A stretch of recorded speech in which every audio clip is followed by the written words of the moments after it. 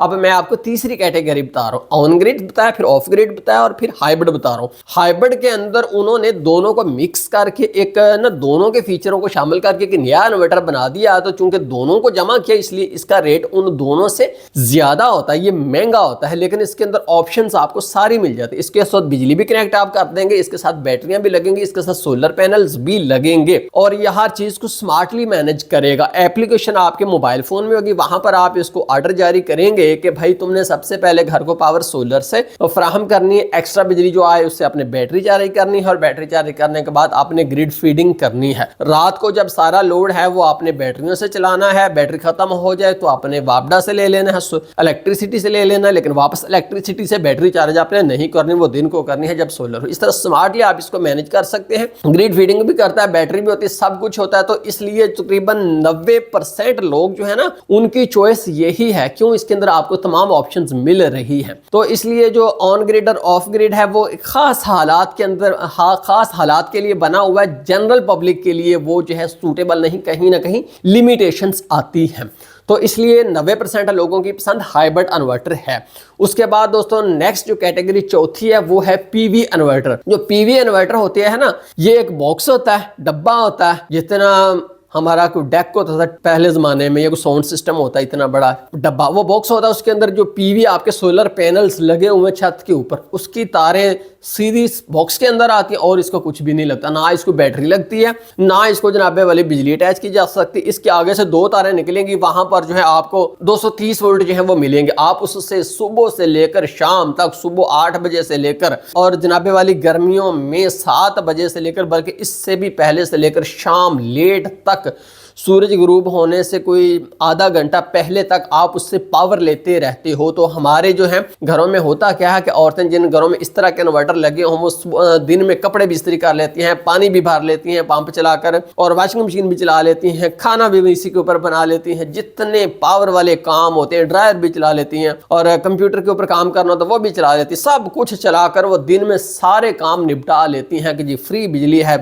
सब कुछ कर लें। तो रात को इस तरह के इन्वर्टर के में एक चेंज ओवर लगा होता है, उससे आप चेंज ओवर करके ना वापडा के ऊपर शिफ्ट कर दें, क्योंकि ये तो बंद हो जाएगा। तो फिर ऐसी सूरत में होता यह है कि सुबह और शाम आपको चेंज तो करना पड़ता है, कोई इतना मुश्किल काम नहीं है, बिल्कुल ईजी है, औरतों की आदत बन जाती है सुबह चेंज करना और शाम को चेंज करना। शाम को तो वैसे ही वो ट्रिप कर जाएगा तो टी टी करेगा तो औरतें चेंज कर देती हैं। तो उससे ये होता है कि चूंकि सारे पावर वाले काम हम दिन में कर लेते हैं तो रात में क्या बचेगा? रात में या एलईडी बल्ब्स बचेंगे तो या टीवी बचेगा या पंखा चल जाएगा गर्मियों में, तो उससे बिजली का बिल बहुत कम होता है। तो इसलिए मेरी पसंदीदा कैटेगरीज हैं। अगर आप लगवाना चाहते हो तो मैं आपको कहूंगा कि अगर आपका बजट लो है तो फिर आप पीवी इन्वर्टर ले लें, आप भूल जाएंगे।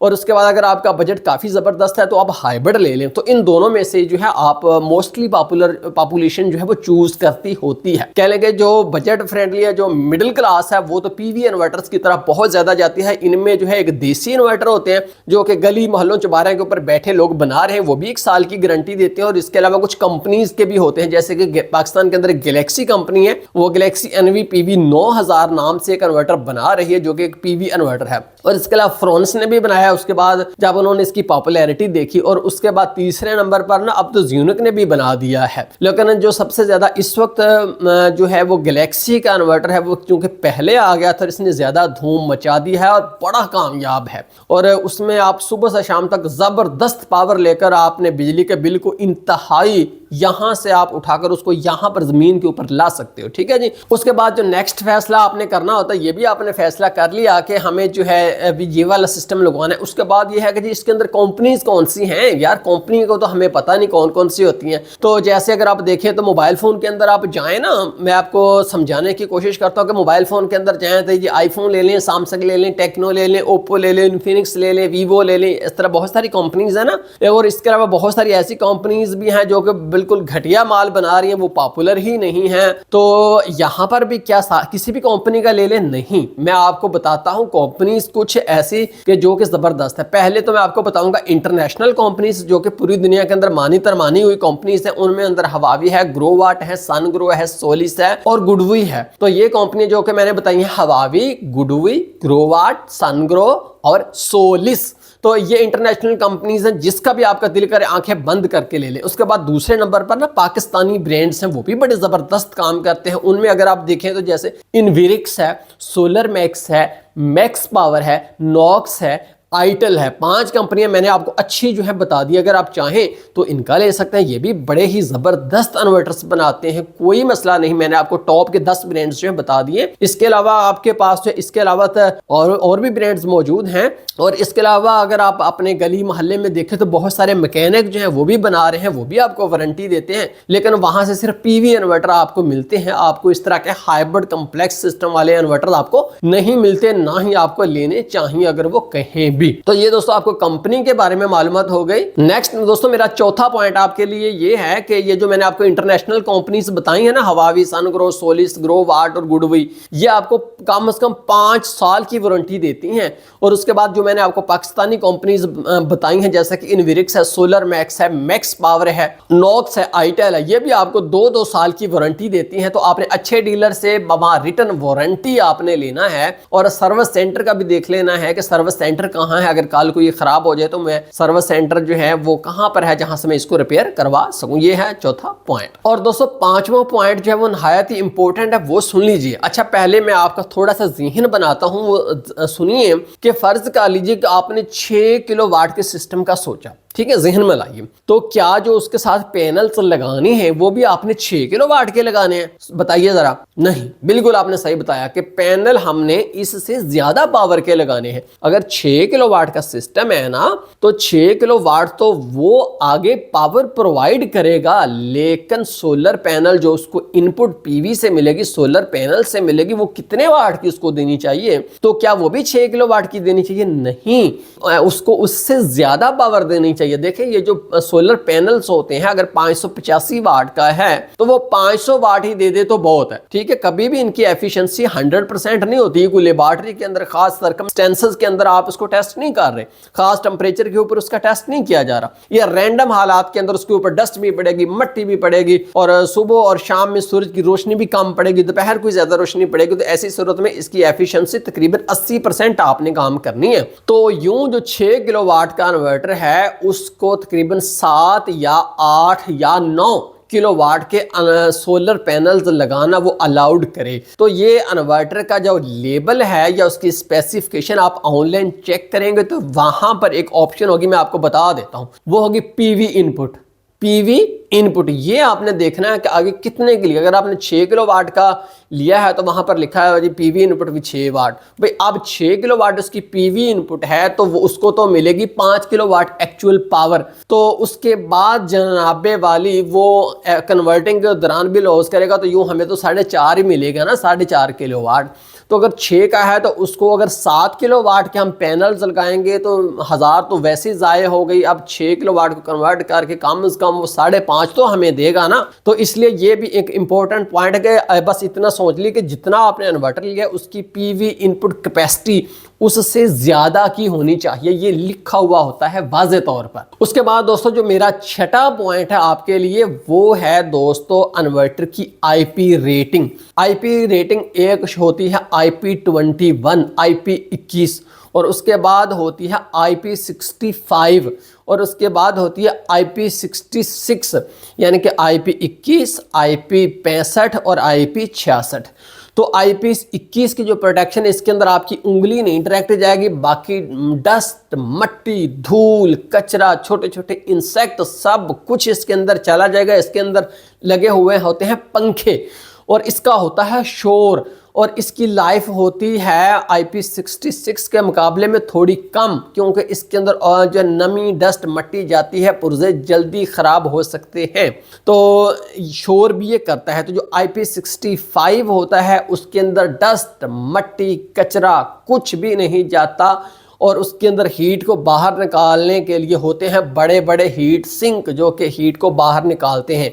ऐसा इन्वर्टर बहुत ही साइलेंट होता है और इसकी उम्र जो है काफ़ी ज़्यादा होती है, 20 साल प्लस चलता है ऐसा इन्वर्टर। लेकिन फिर भी ये जो IP65 है जेट से पानी इसके अंदर चला जाएगा, लेकिन IP66 के अंदर जेट से भी पानी नहीं जाएगा। लेकिन अगर आपको बजट अलाउ करे तो आपको IP66 या 65 की तरफ जाना चाहिए। अगर बजट कम है, महदूद बजट के अंदर अच्छी सहूलियत लेनी है तो IP21 का भी आप सोच सकते हैं।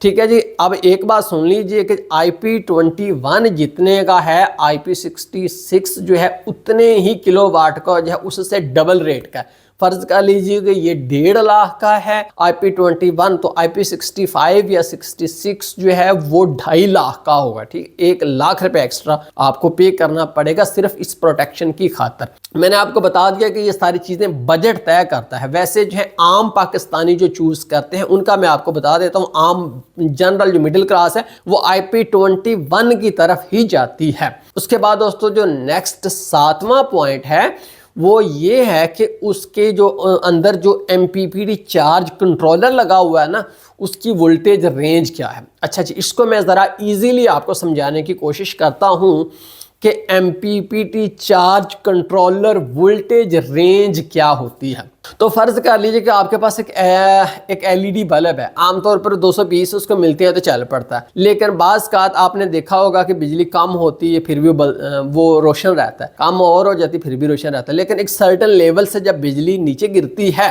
फर्ज कर लीजिए जब 120 से बिजली नीचे वोल्ट से गिरती है तो वो बंद हो जाता है। दूसरी तरफ 230 पर भी चलता रहता है, 40 पर, 250 पर, जब बिजली 260 होती है तो वो जल जाता है। तो दरमियान वाली जहां पर वो नॉर्मली ऑपरेट करता रहता है ये उसकी वोल्टेज रेंज है। इस वोल्टेज के दरमियान आपको जो है दे सकते हैं, कंप्यूटर, चार्जर सब के ऊपर लिखा हुआ होता है कि इस वोल्टेज रेंज के दरमियान जो है सही चार्ज सही काम करेगा। तो यूं ही जो आपका MPPT चार्ज कंट्रोलर जो कि आपके इन्वर्टर के अंदर लगा हुआ है, उसने आपके सोलर पैनल से वोल्टेज लेनी है। सोलर पैनल की वोल्टेज कभी एक नहीं होती, सुबह कम होती है, फिर ज़्यादा होती दोपहर को फुल पीक पर, फिर दोपहर के बाद कम होती है। ये जो है ऊपर नीचे होती ही रहती है। बादल आ जाए तो कम हो जाती है, बादल चले जाएं तो फिर तेज़ हो जाती है, पूरी हो जाती है। तो ऐसा है कि एक रेंज है, उसके दरमियान MPPT दुरुस्त काम करता है। उस रेंज से वोल्टेज नीचे गिर जाए, जो सोलर पैनल की वोल्टेज 2 तारों के थ्रू उसके अंदर गई हुई है ना। अब सोलर जो इन्वर्टर वो कॉन्शियस नहीं है कि मुझे सोलर पैनल्स की जो है वोल्टेज मिल रही है, वो बस इतना जानता है कि मुझे DC वोल्टेज आ रही है मेरे अंदर, मैंने आगे उसको AC में कन्वर्ट करके आगे दे देना है। तो आमतौर पर जो होते हैं वो होता है कि 120 वोल्ट DC से लेकर ना 450 वोल्ट DC तक वो नॉर्मली काम करता है। उसके बाद जो उससे ज़्यादा अच्छे वो मिनिमम 90 वोल्ट से ही स्टार्ट हो जाते हैं और 450 वोल्ट तक वो सही काम करते रहते हैं। और जो आजकल मॉडर्न आ रहे हैं वो ऐसे कि 60 वोल्ट से ही उसका MPPT चार्ज कंट्रोलर जो है वो काम वर्किंग शुरू कर देता है, इन्वर्टर ऑन हो जाता है। और 450 इवन के कुछ 500 वोल्ट तक, मैक्सिमम 500 वोल्ट भी उसको दे दोगे तो कुछ नहीं होता, वो सही काम करता रहता है। तो अब जो 120 वोल्ट से ऑन होता है वो सुबह को थोड़ा सा ना लेट ऑन होगा। क्यों है लेट ऑन होगा? क्योंकि उसने 120 वोल्ट उसको मिलने हैं तो उसने चलना है। दूसरी तरफ जो 60 से ही ऑन हो जाता है उसने तो जी जनाब 60 वोल्ट तो बड़ी सुबह ही जो ही पहली किरण पड़ती है तो 60 वोल्ट से ऊपर तो फौरन हो जाता है, तो वो जल्दी ऑन हो जाएगा। यूँ ही जब आप लोड उसके ऊपर डालेंगे तो ये जो वोल्टेज जो थी DC आ रही है उसके ऊपर एम्पेयर का लोड पड़ता है तो वोल्टेज ड्रॉप होता है ना, तो 120 वाला ज़रा जल्दी ट्रिप करेगा, तो 60 वाला जो है वोल्टेज काफ़ी लो तक 60 तक वोल्टेज आने तक वो ऑपरेट करता ही रहेगा। तो इसलिए जिसकी जो है MPPT वोल्टेज रेंज वो वसी है